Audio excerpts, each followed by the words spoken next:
बड़ी खबर से शुरुआत करते हैं।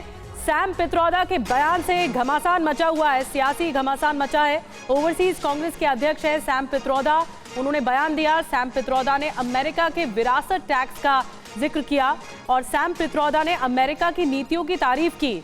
उसके बाद सैम पित्रोदा ने कहा कि संपत्ति का समान वितरण हो। अमेरिका में 55% तक संपत्ति सरकार ले लेती है। Nothing wrong in being rich, nothing wrong in accumulating wealth, but to what point? Let me tell you, in America, there is an inheritance tax. So if, let's say, one has $100 million worth of wealth, and when he dies, he can only transfer probably 45% to his children. 55% is grabbed by government. Now that's an interesting law.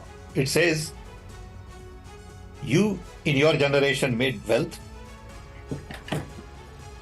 you are leaving now, you must leave your wealth for public. Not all of it, half of it. Which to me sounds fair. In India you don't have that. If somebody is worth 10 billion and he dies, his children get 10 billion. Public get nothing. And law says, you get half of it, public gets half of it. So these are the kind of issues people will have to debate, discuss. तो आपने सुना Sam Pitroda का वो बयान जिस पर सियासी हंगामा मचा हुआ है। अपने बयान के बाद सैम पित्रोदा ने सफाई तो जरूर दी है, लेकिन बीजेपी को एक बड़ा मौका भी मिल गया है। आइए सुनते हैं पित्रोदा ने इस मुद्दे पर और क्या कहा था। लोकसभा चुनाव में कांग्रेस के संपत्ति सर्वे पर मचे घमासान के बीच ओवरसीज कांग्रेस के अध्यक्ष सैम पित्रोदा के एक बयान ने नया सियासी भूचाल ला दिया। हालांकि पित्रोदा सफाई दे रहे हैं कि उनके बयान को बिना वजह कांग्रेस के मैनिफेस्टो से जोड़ा जा रहा है। अमेरिका की विरासत कानून का जिक्र करते हुए पित्रोदा ने कहा कि भारत में भी इसी तरह की नीति बननी चाहिए ताकि संपत्ति का समान वितरण हो सके। Among the people. It doesn't mean that you are going to take their wealth and give it to somebody. It means to create new policies so the concentration of wealth can be prevented. It's like Monopoly Act. Okay?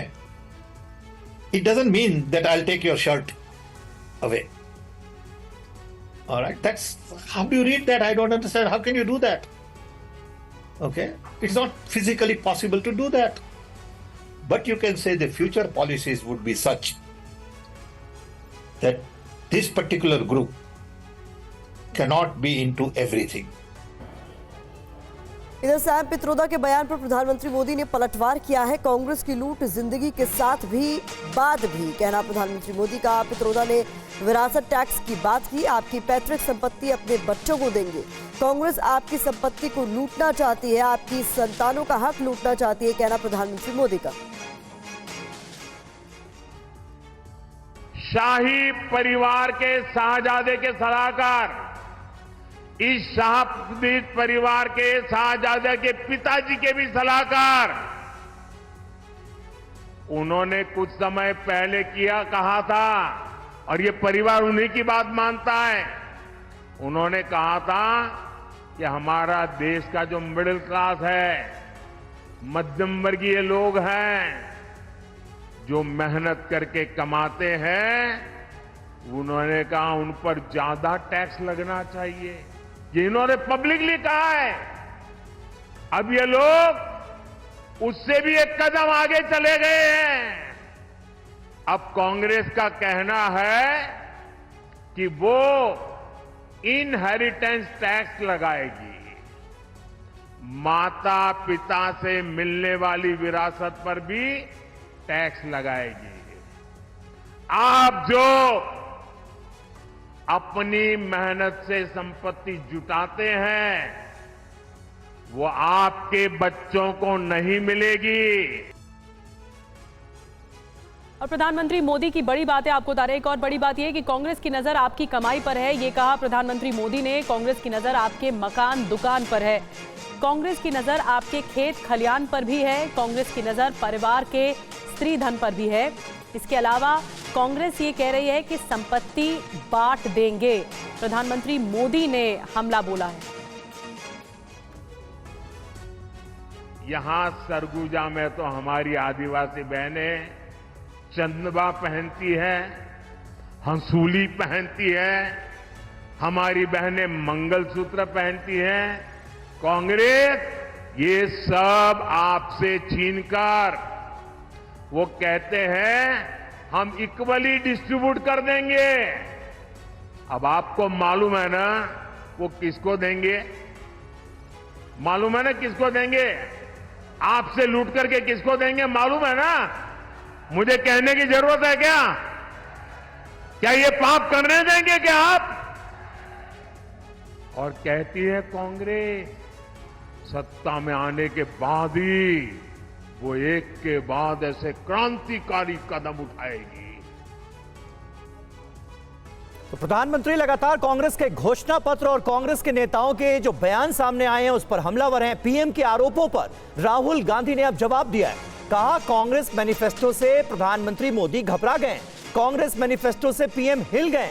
मैंने कहा देश का x ray होना चाहिए, वो कहने लगे कि देश तोड़ने की कोशिश हो रही है। एक्सरे से देश कैसे टूट सकता है? और अगर देश में जाति नहीं है तो पीएम ओबीसी कैसे हो गए? ये सवाल पूछ रहे हैं राहुल गांधी। तो एक्सरे से किसी को इतराज तो नहीं होना चाहिए ना। मगर आप देखिए, नेशनल मीडिया को देखिए, नरेंद्र मोदी को देखिए, जैसे ही मैंने एक्सरे का शब्द प्रयोग किया, मैंने सिर्फ यह कहा कि टेस्ट करते हैं अन्याय कितना है। सारे के सारे खड़े हो गए। देश को तोड़ने की कोशिश हो रही है, देश को बांटने की कोशिश हो रही है। एक्सरे से क्या बटेगा, कैसे बटेगा? एक्सरे से सिर्फ 90% को यह पता लगेगा कि उनकी भागीदारी कितनी है। अब सारे के सारे देशभक्तों को यह अच्छा लगना चाहिए। देशभक्त क्या चाहता है? देशभक्त देश में न्याय चाहता है। देशभक्त अन्याय थोड़ी जा सकता है। केंद्रीय गृह मंत्री अमित शाह ने कहा कि पित्रोदा के बयान ने कांग्रेस का मकसद साफ कर दिया है। शाह ने कहा कि अगर ये सच नहीं है तो कांग्रेस इस हिस्से को अपने मैनिफेस्टो से हटाए। आज सैम पित्रोदा जी के बयान ने कांग्रेस का मकसद देश के सामने स्पष्ट कर दिया है। वो देश के जनता की निजी संपत्ति का सर्वे कर निजी संपत्ति को सरकारी खजाने में डालकर जो उन्होंने यूपीए के शासन में तय की थी प्रायोरिटी कि देश के संसाधन पर सबसे पहला अधिकार माइनॉरिटी और उसमें भी मुस्लिम लोगों का है, उस प्रकार से इसका बंटवारा करना चाहती है।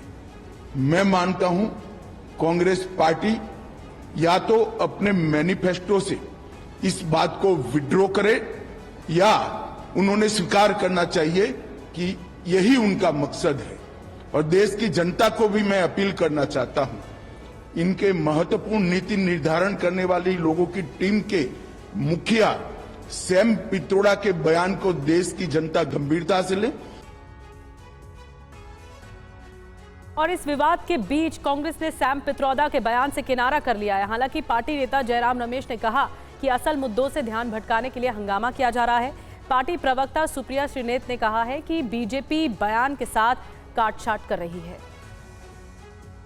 प्रधानमंत्री द्वारा, प्रधानमंत्री के सलाहकारों द्वारा, ताकि ध्यान मुद्दों से हटाया जाए।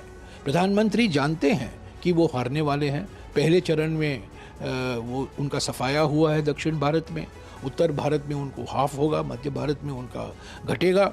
और इसीलिए एक सांप्रदायिक रंग देने की कोशिश की जा रही है हमारे न्याय पत्र को भी। और जो मुद्दे हैं और जो बातें पित्रोदा जी ने कहा है उसको एक सनसनीखेज तरीके से कहा जा रहा है। मोदी जी को सबसे बड़ी समस्या हमारे मैनिफेस्टो से है। तो पहले तो मैं आपके माध्यम से वाकई में दिल से थैंक यू मोदी जी बोलूंगी। आपने हमारे खिलाफ दुष्प्रचार करके, झूठ बोल के, मनगढ़ंत कहानियां रच के हमारे मैनिफेस्टो को तो घर घर तक पहुंचा दिया। हर व्यक्ति हमारा मैनिफेस्टो पढ़ रहा है। अमेरिका में भी लोग पढ़ के कह रहे हैं वाह क्या गजब मैनिफेस्टो बनाया। तो थैंक यू मोदी जी तो बनता है ना। हर लगे ना फिटकरी रंग चोखा भी आ जाए। और इस वक्त एक अहम खबर आ रही है। कर्नाटक सरकार के फैसले को लेकर विवाद बढ़ गया है। मुस्लिमों को ओबीसी कैटेगरी में डालने का विरोध शुरू हो गया है। राष्ट्रीय पिछड़ा आयोग ने इस पर सफाई मांगी है। टीवी 9 से ओबीसी आयोग के अध्यक्ष ने कहा, ओबीसी के हक को मारने नहीं दिया जाएगा। ये कहा गया है राष्ट्रीय पिछड़ा आयोग के अध्यक्ष की तरफ से। और एक और बड़ी खबर, कर्नाटक में मुस्लिमों को ओबीसी आरक्षण सूची में डाला एनसीबीसी। फैसला सामाजिक न्याय के सिद्धांतों के खिलाफ एनसीबीसी की तरफ से कहा गया है। गड़बड़ी की शिकायत के बाद जांच शुरू कर दी गई है। मेडिकल पीजी सीट में मुस्लिमों को 16% आरक्षण मिला। 930 मेडिकल सीट में से 150 मुस्लिमों को मिली। तो कर्नाटक सरकार के एक फैसले पर विवाद बढ़ गया है और इसको लेकर साफ तौर पर आप देख रहे हैं, कहा जा रहा है कि ओबीसी के हक को मारने नहीं दिया जाएगा। लेकिन क्या कुछ इसमें लिखा गया है ये हम बताने की आपको कोशिश कर रहे हैं। तो कर्नाटक में मुस्लिमों को ओबीसी आरक्षण सूची में डाला गया है। फैसला सामाजिक न्याय के सिद्धांतों के खिलाफ ये एनसीबीसी की तरफ से कहा गया। तो देखिए, राष्ट्रीय पिछड़ा वर्ग आयोग का सिद्धरमैया सरकार से बड़ा सवाल। कुल मिलाकर जो बड़ा सवाल उठाया गया है वो ये है कि 930 मेडिकल सीट में से 150 मुस्लिमों को मिली और मेडिकल पीजी सीट में मुस्लिमों को 16% आरक्षण दिया गया। ये एनसीबीसी ने एक बड़ा मुद्दा उठाया है। ऐन चुनावों के वक्त गड़बड़ी की शिकायत के बाद इस मामले की जांच शुरू की गई और जो जानकारियां सामने आई हैं वो रखी गई हैं एनसीबीसी की तरफ से। फैसला सामाजिक न्याय के सिद्धांतों के खिलाफ बताया गया है। जिस तरह से मुस्लिमों को ओबीसी आरक्षण सूची में डाला गया उसे लेकर सवाल खड़े किए गए हैं। राष्ट्रीय पिछड़ा वर्ग आयोग की ये जो फाइंडिंग है ये अपने आप में चुनावों में भी एक बड़ा मुद्दा आने वाले वक्त में बन सकती है। कर्नाटक में मुस्लिमों को जिस तरह से ओबीसी आरक्षण सूची में डाला गया है उस पर उंगली उठाई है राष्ट्रीय पिछड़ा वर्ग आयोग ने और इस फैसले को सामाजिक न्याय के, सोशल जस्टिस के सिद्धांतों के खिलाफ बताया है। हमारे साथ हैं पिछड़ा आयोग के चेयरमैन हंसराज अहिर जी, उनसे बातचीत करते हैं। अहिर साहब, आपका जो आपत्ति है कर्नाटक सरकार पे वो किस मुद्दे पे है, संक्षिप्त में अगर बता सकते। आपत्ति से बढ़कर हम सरकार की जिस तरीके से आरक्षण में उन्होंने अनियमितता की होगी उसको दुरुस्त करने के लिए हम कोशिश कर रहे हैं। कैसे हो गया है कि कर्नाटक में 32% आरक्षण है ओबीसी के लिए, उसमें से कैटेगरी 1 कैटेगरी 2B है, उसके अंदर में मुस्लिम कम्युनिटी की अल्पसंख्यकों की जातियां 17 और 19 है, 36 है। ये होते हुए भी और भी कर्नाटक गवर्नमेंट ने 4% ऑल मुस्लिम पूरे को उन्हें आरक्षण देके 4% और बढ़ा दिया है। इतना आरक्षण देने की वजह हम बार बार पूछ रहे हैं कि भाई तुमने किस आधार पे ऑल मुस्लिमों को आरक्षण दिया है, आधार तो दो, हमको बता तो दो, लिख के तो दो। अच्छा, ये नहीं दिया, पूरा दिया नहीं, तो हमने को जनवरी में प्रश्न पूछा, उसके पहले भी लिखा कई बार। फिर हमने मेडिकल के बारे में पूछा, नौकर भर्ती के लिए पूछा, उच्च शिक्षा के बारे में पूछा, कितना कितना आरक्षण बांटा आपने, किसको दाखिला दिया है। एक गंभीर मामला सामने यह आता है कि मेडिकल में 930 सीटें पीजी की है। 930 सीटों के अंदर में कैटेगरी B2 में जहाँ 4% आरक्षण है अल्पसंख्यक के नाम से ओबीसी में, वहाँ उन्होंने 11% सीटें दे दी। 4% की जगह 11% दे दी। वो 930 में से 102 सीटें दे दी। फिर और भी कैटेगरी 1 में, कैटेगरी 2B में भी सरकार ने, वहाँ की एजुकेशन डिपार्टमेंट ने और 48 सीटें दे दी है। तो कुल मिला के 150 सीटें 930 में से अल्पसंख्यक ओबीसी को गई है, माइनॉरिटी को। वो होती है 16-17%। 4 के बजाय 16% अगर आरक्षण दिया जाता है, 17%, तो कहीं ना कहीं मूल ओबीसी के साथ में अन्याय हो रहा है, छल हो रहा है। ये बातें हमने सामने आने की वजह से राइटिंग में रिप्लाई दिया है करके हम आपको बता रहे हैं। तो शोषण हुआ है मूल ओबीसी का, उनके आरक्षण की लूट हो गई है, ये हमें लगता है को, तो हम सोचते हैं कि दुरुस्त करें। आज हुआ है कल ना हो। तो हंसराज अहीर को आपने सुना, हमारे सहयोगी आमोद राय उनसे बात कर रहे थे। आमोद राय इस वक्त हमारे साथ जुड़ चुके हैं। आमोद, ओबीसी वर्ग के आरक्षण में गड़बड़ी का जिक्र एनसीबीसी की तरफ से किया गया है, राष्ट्रीय पिछड़ा वर्ग आयोग की तरफ से किया गया है। ये मुद्दा आने वाले वक्त में एक बड़ा चुनावी मुद्दा भी बन सकता है क्या?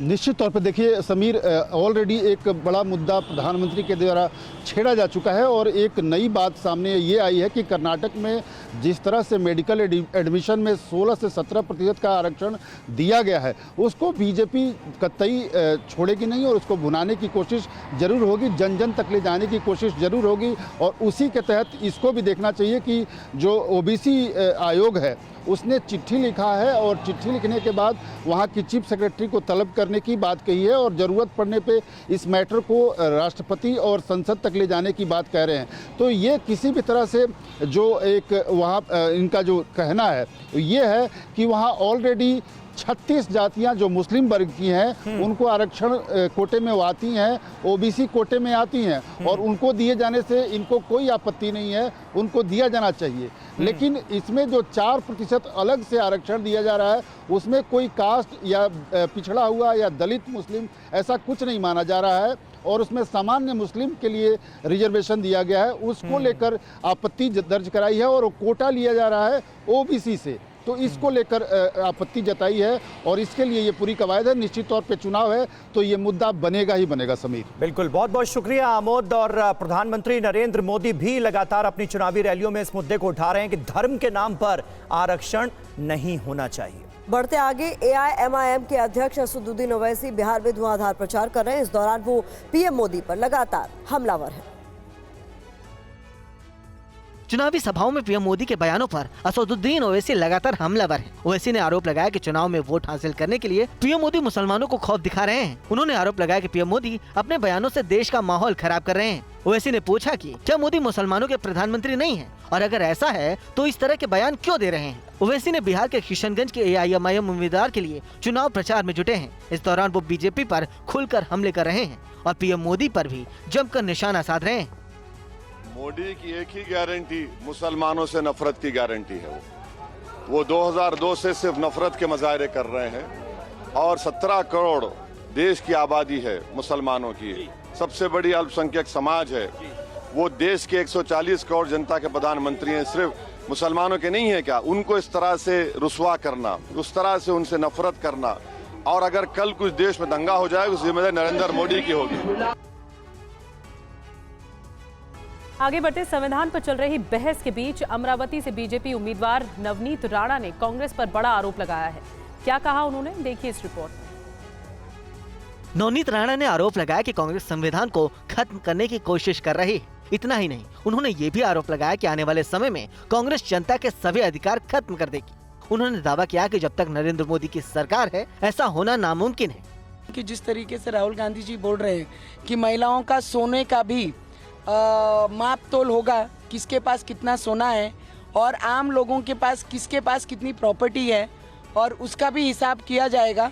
अगर हद से ज़्यादा होगा तो वो बाकी लोगों में बांट दिया जाएगा।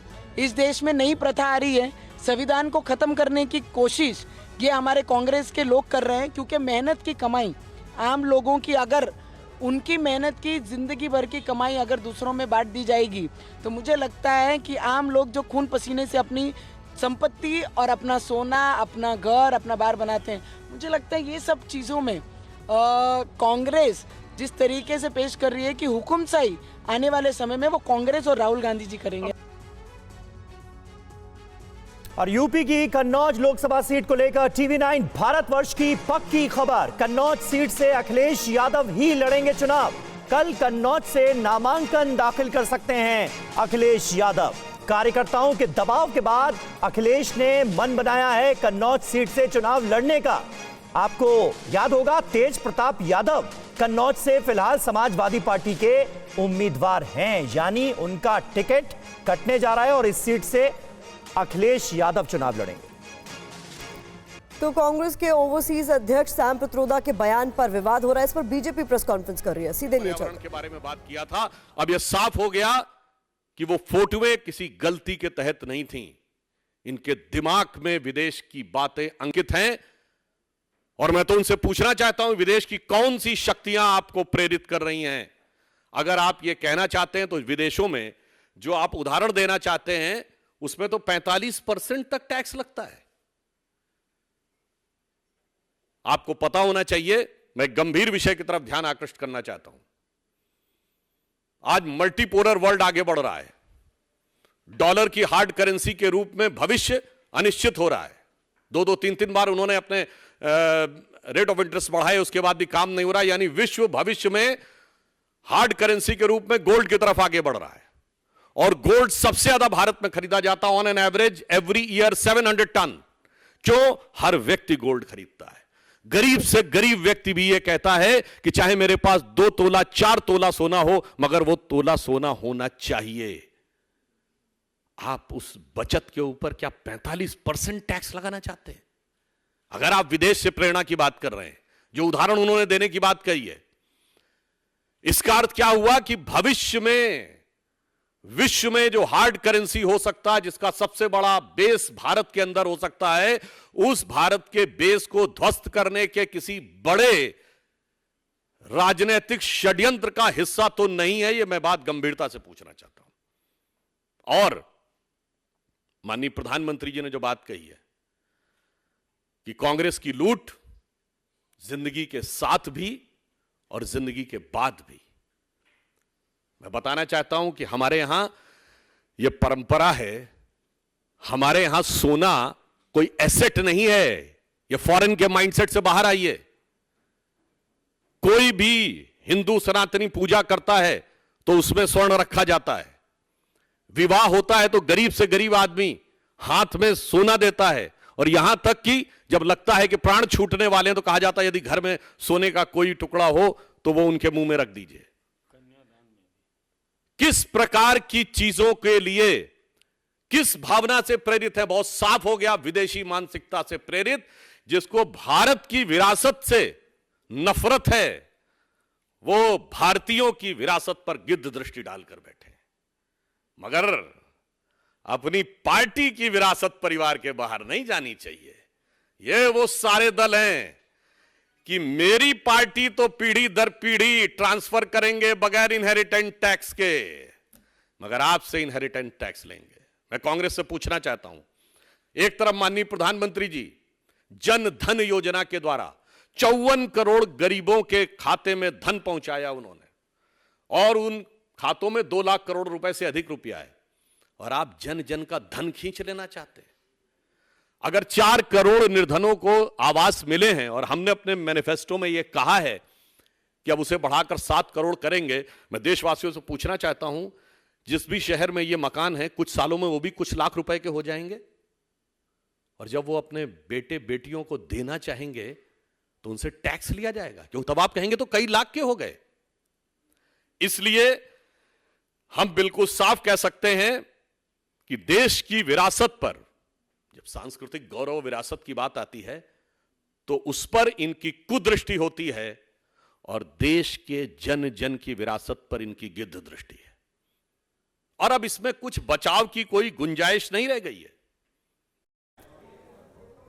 और आइए खबरों में आगे बढ़ते हैं। राजस्थान की जोधपुर लोकसभा सीट पर रोचक जंग देखने को मिल रही है, जहां सीधा मुकाबला बीजेपी के गजेंद्र सिंह शेखावत और कांग्रेस के करण सिंह उजियारड़ा के बीच है।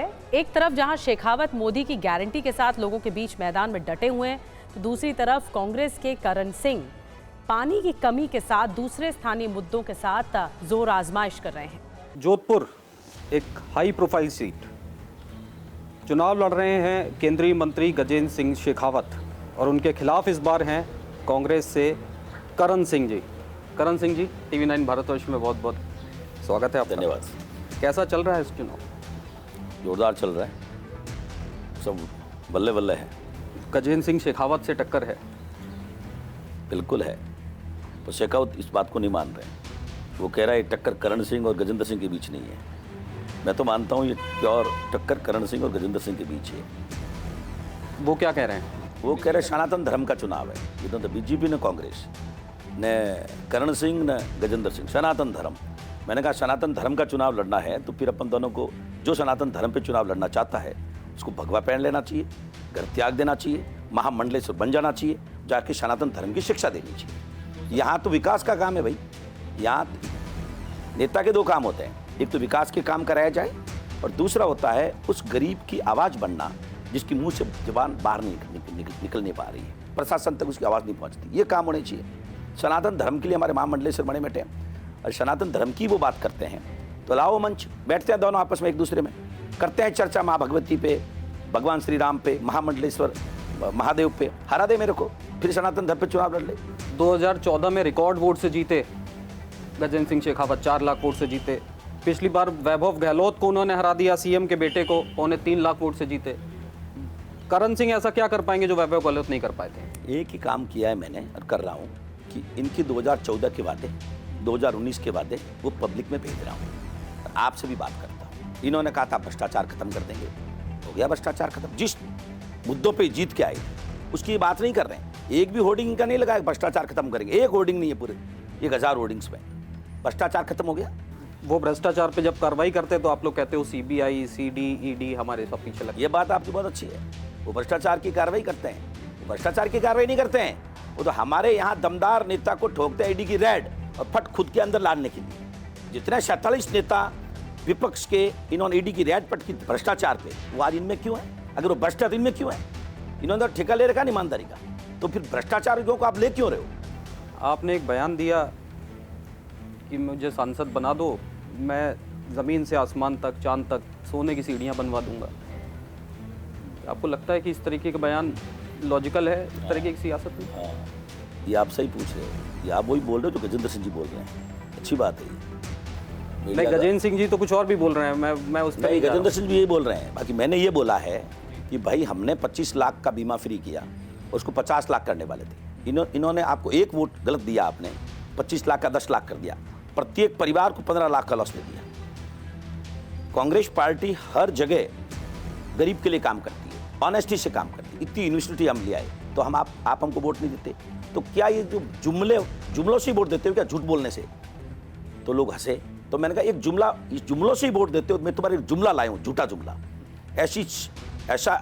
ऐसी सीढ़ी बनाऊंगा सोने चांदी की, थे चांद पे ले जाऊंगा, वहां ले जाकर के मैं तुम्हें भगवान श्री राम के दर्शन कराऊंगा। 25 साल लगेंगे तब तो मेरा मामला पूरा हो जाएगा, फिर नीचे उतार दूंगा, कर्म फुटे तुम्हारे।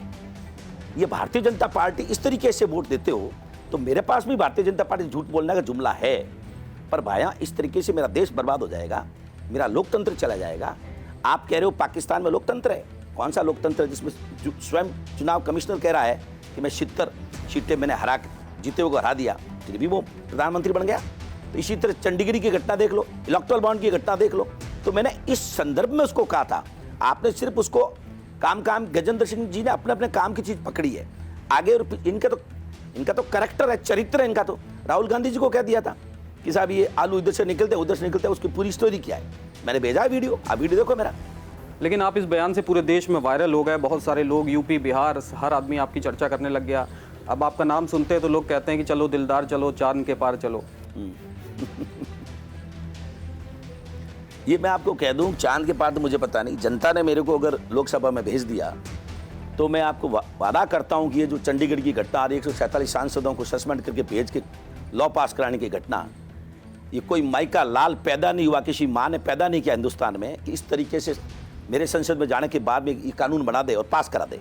गजेंद्र सिंह कुछ आपके बारे में जो उन्होंने बयान बोले, मैं उन पे धीमे धीमे आपके ऊपर आता हूँ। उन्होंने कहा कि करण सिंह जी को जोधपुर का विकास नहीं दिखता, इसलिए नहीं दिखता है क्योंकि वो दिन भर काला चश्मा लगा के घूमेंगे, तो विकास कहाँ दिखेगा, उनको सब कुछ काला ही दिखेगा। ये बात सही है। उनको पूछो कि मेरा एक फोटो काला चश्मा बता दो, मेरे को तो चश्मा 100 चश्मे पड़े, मैं तो एक चश्मा पहनता नहीं। नंबर दो विकास का मेरा मानना ये है सर, जो विकास उन्होंने कहा नरेगा पैसे लाए, तो नरेगा क्या गुजरात में नहीं चलती? उन्होंने कहा रेलवे इलेक्ट्रिफिकेशन कराया गया, तो रेलवे इलेक्ट्रिफिकेशन कलकत्ता में नहीं हुआ। उन्होंने कहा मैंने टॉयलेट्स बनाए, तो टॉयलेट क्या पंजाब में नहीं बने? उन्होंने कहा मैंने मकान बनाए, तो मकान क्या बंगाल में नहीं बने?